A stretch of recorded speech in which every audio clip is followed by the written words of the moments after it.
rocking and rolling here on today's show of the GSMC Chip Shot Football Podcast into a new topic about the Chicago Bears.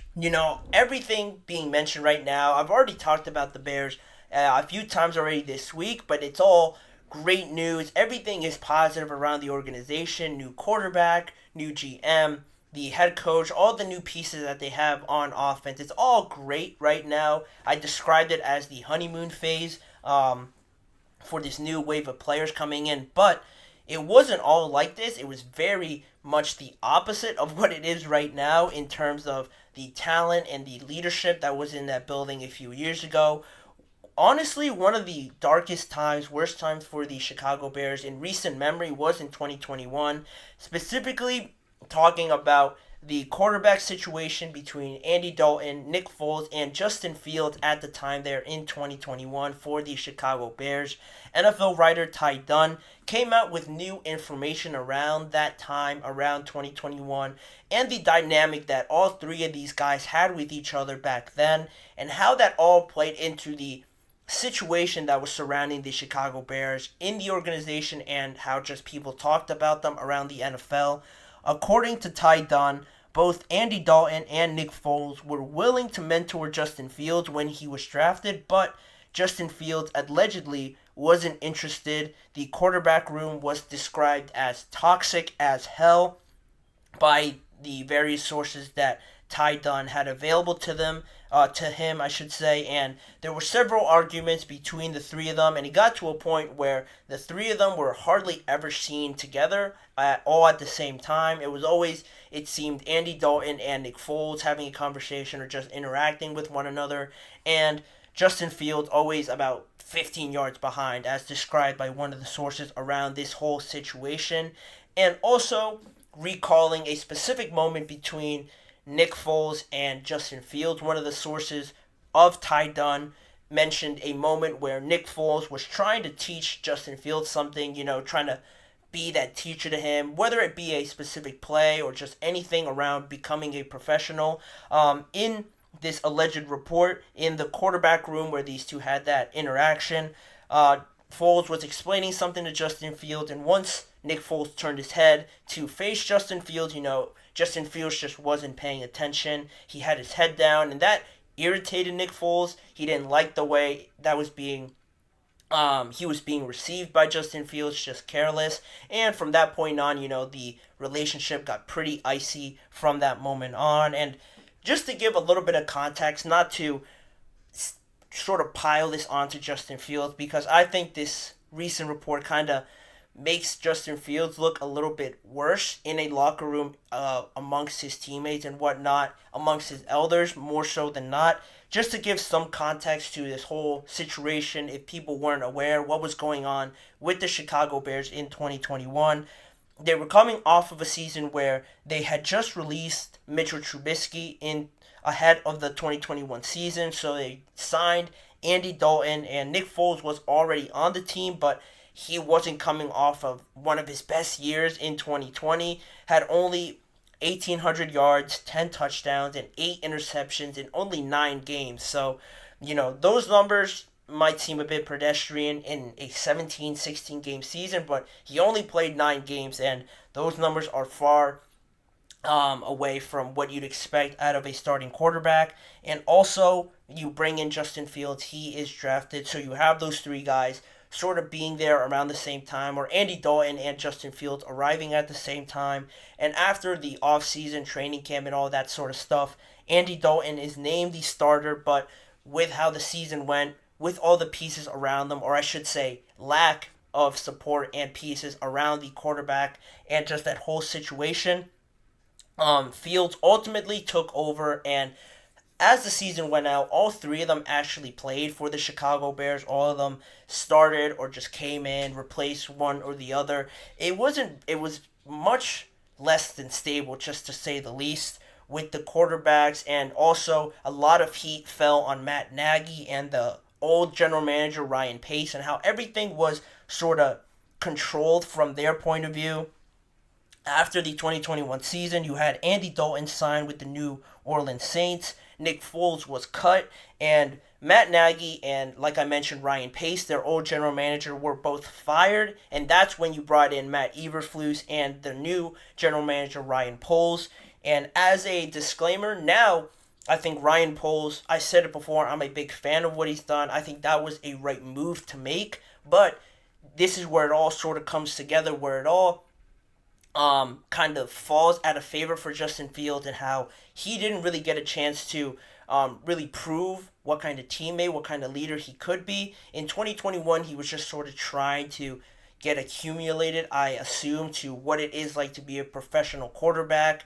You have these two guys, Nick Foles and Andy Dalton, in there. How he is received and how he received the information from them, I can't speak on really. Just going off of what the sources say, it's not a very good reception.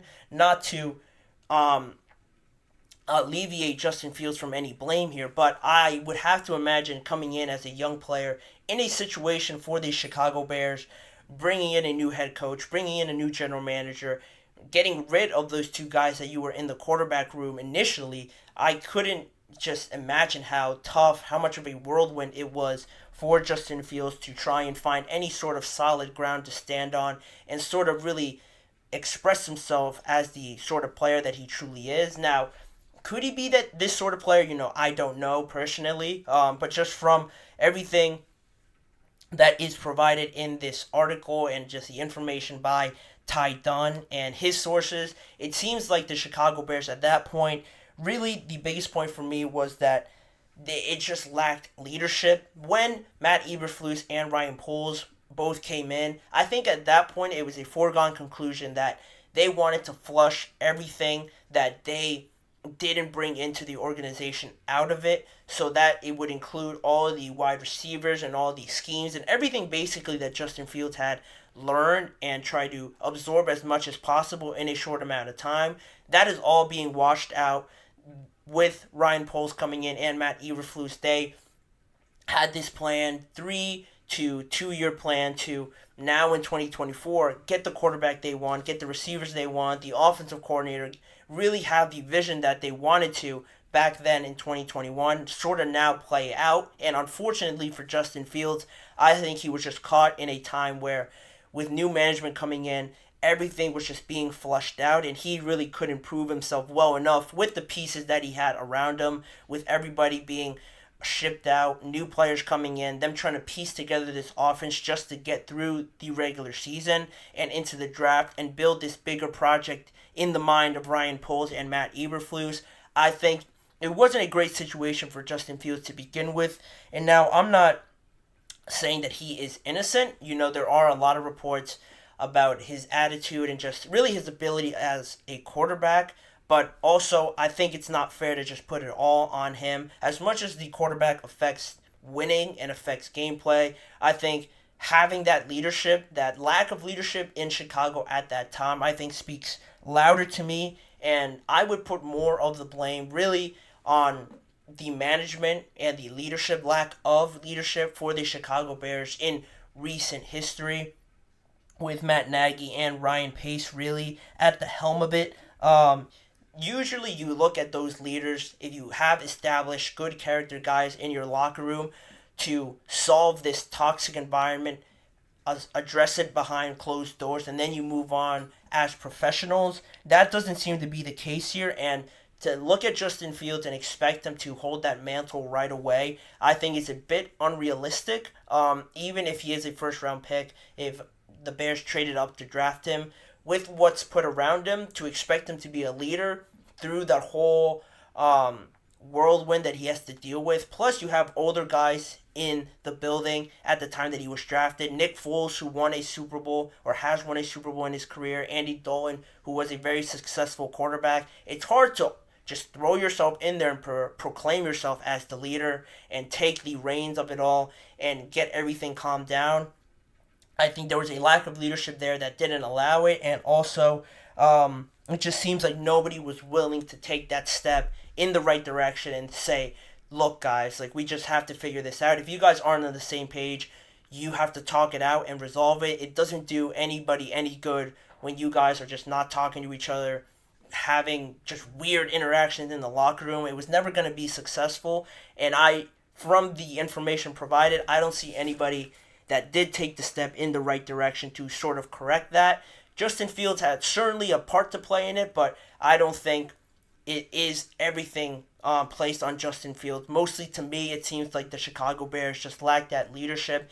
And now, fortunately for them, they have it in a good general manager, a good head coach, it seems, and a generational type of quarterback that has just embraced it. But now Justin Fields also gets a chance to restart with the Pittsburgh Steelers, and we'll see where this all goes. Maybe he has success, maybe the same problems follow him, but right now, how it is playing out, it is just best to move on from that situation, as well as moving on with the rest of the show. A few more topics to talk about on today's episode. Is Nathaniel Hackett on the hot seat? How the New York Jets have tried, allegedly, to replace him as the offensive coordinator. More details on that in just a few seconds. And also, Kirk Cousins finally speaks on the Atlanta Falcons drafting Michael Penix. What did he have to say, and what are my reactions to his comments on a recent podcast? Stick around to find out that information. You're listening to the GSMC Chip Shot Football Podcast.